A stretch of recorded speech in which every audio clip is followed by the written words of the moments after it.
Hello friends, welcome to Ramejul's platform. Ramejul's platform লৈ আপোনালোকৰ সবকে স্বাগতম জনাইছো।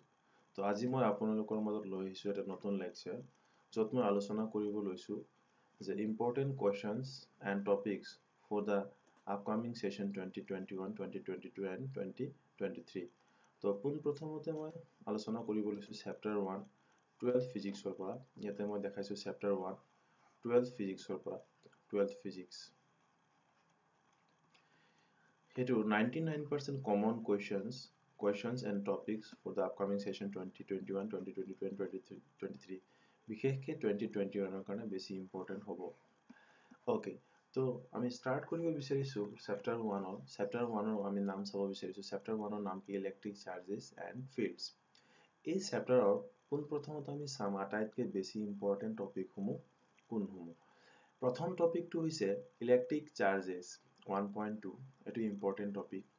তাৰ পাছত 1.5 basic properties of electric charge this is also important topic. তাৰ পাছত হৈছে 1.6 this is also important topic that is nothing but Coulomb's law. তাৰ পাছত হৈছে 1.11 electric dipole this is very important topic. তাৰ পাছত হৈছে 1.12 another important topic dipole in an uniform external field. তাৰ পাছত হৈছে Gauss's law and its application যেটো most important হ'ব। ইয়াৰ পৰা এটা প্ৰশ্ন এবাৰ খুদিব। তো 99% common topic and question বুলি কৈছো মই। তো এই চেপ্টাৰৰ যিসমূহ টপিক মই অলৰেডি মাৰ্ক কৰিলো এই চেপ্টাৰসমূহ কি হ'ব এই টপিকসমূহ কি হ'ব খুব ইম্পৰ্টেন্ট হ'ব আপকামিং সেশন 2021 ৰ কাৰণে। ইয়াৰ পাছত মই প্ৰশ্নসমূহ দেখাব বিচাৰিছো। তো অলৰেডি মই টপিক দেখালো প্ৰশ্নসমূহ এতিয়া প্ৰথমতে মই মাৰ্ক 1 ৰ কাৰণে চাম। তো question number 1 state Gauss's law of electrostatics. This is one important question.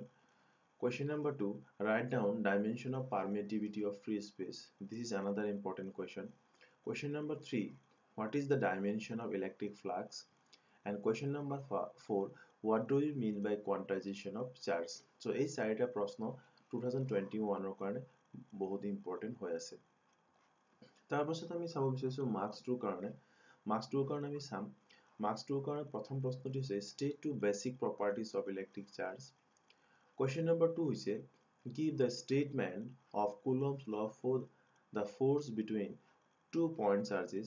Write this law in vector notation for 2 point charges of same magnitude and opposite sign separated by distance small r in vacuum.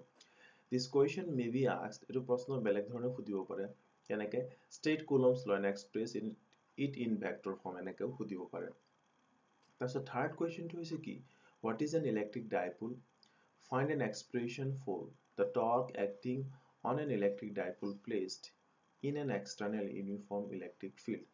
This is the last question, that means এই 2 marks or এই তিনটা প্ৰশ্ন খুব important হৈ আছে for the upcoming session. তাৰ পাছত question number marks 3 কাৰণে question number 4 অৰ্থাৎ আগৰ অলৰেডি তিনটা প্ৰশ্ন পালো ইয়াৰ পৰা কন্টিনিউ কৰিছে একচুয়ালি ইয়াৰ পৰা কন্টিনিউ কৰা হৈছে সেইকাৰণে এটা question 4 বুলি লিখা হৈছে। তো question number 4 অৰ্থাৎ marks 3 কাৰণে প্ৰথম প্ৰশ্ন apply Gauss's law to derive an expression for electric field intensity due to an infinite long straight uniformly charged wire. What is the direction of the field intensity if it is positively charged?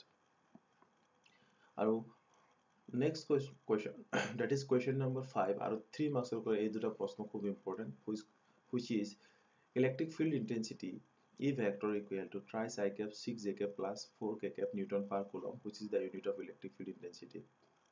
Calculate the electric flux through a surface area of 20 cm square in yz plane.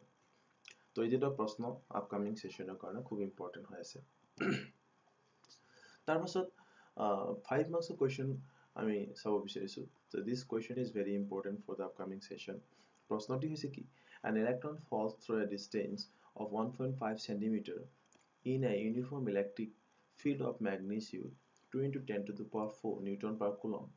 The direction of the field is reversed keeping its magnitude unchanged and proton falls through the same distance. Compute the time of fall in each case. Consider the situation with that of free fall under gravity. তো এই প্রশ্নটি কি হইছে খুব important প্রশ্ন হইছে for the upcoming session. মুঠতে আমি কেইটা প্ৰশ্ন চালো আমি আকৌ ৰিপিট কৰিব বিচাৰিছো 1 মাৰ্কছৰ কাৰণে আমি 4টা প্ৰশ্ন চালো 1 মাৰ্কছৰ কাৰণে আৰু 2 মাৰ্কছৰ কাৰণে আমি কেইটা প্ৰশ্ন চালো 3টা তো 4 প্লাস 3 ইকুৱেল টু 7 তাৰপিছত আমি তাৰপিছত কি পালো 3 মাৰ্কছৰ কাৰণে আমি দুটা পালো 4 প্লাস 3 প্লাস 2 হ'ব এইটো 2 ইকুৱেল টু কিমান হ'ল 7 যে 9টা প্ৰশ্ন তাৰপিছত আমি 5 মাৰ্কৰ কাৰণে এটা পালো মুঠতে এই 10টা প্ৰশ্ন for the upcoming session 2021 কাৰণে খুব ইম্পৰ্টেন্ট হ'ব সো সবকে ধন্যবাদ জ্ঞাপন কৰিছো এই ভিডিওটি চোৱাৰ কাৰণে তো আশা কৰো সবে ভিডিওটি লিংক শেয়াৰ কৰিব কমেন্ট কৰিব আৰু লাইক কৰিব আৰু যদি কিবা ডাউট থাকে তেতিয়া হলে আপোনালোকে কমেন্ট বক্সত সুধিব পাৰিব আৰু মই ইয়াৰ পিছত মই লেকচাৰটো লৈ আহিম লেকচাৰটো অৰ্থাৎ চেপ্টাৰ 2 মই তাতে লৈ আহিম এনেকৈ মই চেপ্টাৰ 3 চেপ্টাৰ 4 আৰু মই যিমান পাৰো গোটেইকেইটা চেপ্টাৰ মই দিবৰ কাৰণে চেষ্টা কৰিম তো ধন্যবাদ জ্ঞাপন কৰিছো সবকে okay we'll meet in the next class